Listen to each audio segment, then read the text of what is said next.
last call to re-up your membership in the CAP, and why one of the world's oldest and deadliest infectious diseases is on the rise in the U.S.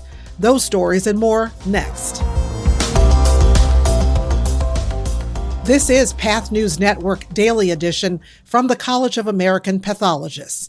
I'm Nancy Johnson. It's Monday, March 30th. Tomorrow is the last day to renew your membership with the College of American Pathologists. From career development to advocacy and cutting-edge tools, the CAP helps members stay connected and grow their careers. I spoke with a few members about what the organization means to them. Dr. Jason Scappa chairs the Digital Content Committee. He joined the CAP as a first-year resident. So being very involved and getting early engagement with the CAP, learning its organization structure, what advocacy efforts and the importance of advocacy of our field and our profession the CAP fights for, both locally and nationally. And then I can't tell you how many friends I've met in this organization, both at my stage of my career, but also mentors and professional leaders that I could look up to and strive to be in the coming years. Dr. Elizabeth McLeod is a member of the Digital Content Committee and is the voice behind the medical mystery podcast, Case Encounters.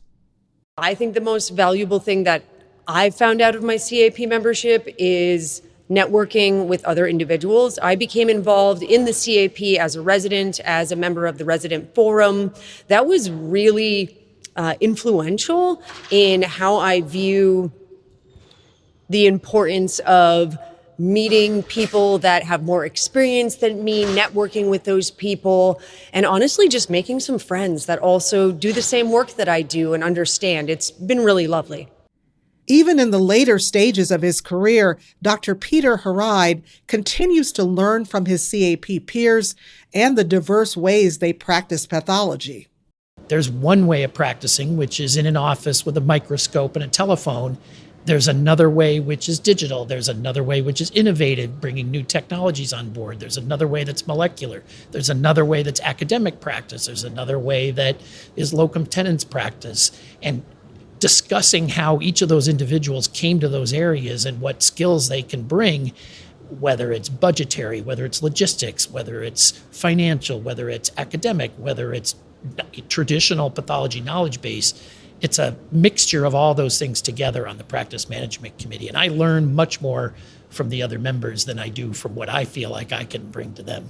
Dr. Guillermo Martinez Torres chairs the Council on Membership and Professional Development. He says the CAP taught him how to lead, how to grow in his practice, and advocate for the profession. I wouldn't be where I am today without that, without the college. I wouldn't be in the position that I am now. So I am one of those people under the personas. I am classified as a CAPI for life. So I've always been a member and I'll be a member until the day that I die. You'll find a link in the show notes to renew your membership. Tuberculosis, the world's deadliest infectious disease, is making a troubling comeback in the United States after decades of decline. According to a story in Vox, health officials point to recent outbreaks in schools and communities, along with rising case counts linked to delayed diagnoses, public health funding gaps, and untreated latent infections.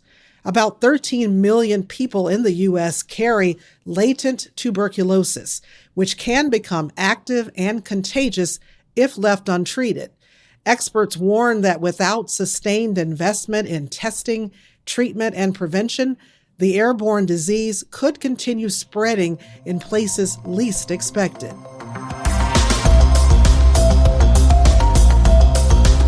Early career pathologists are getting practical advice on landing their first jobs in a new CAP podcast. Interviewing can feel intimidating, and it's a skill they may not have learned in medical school.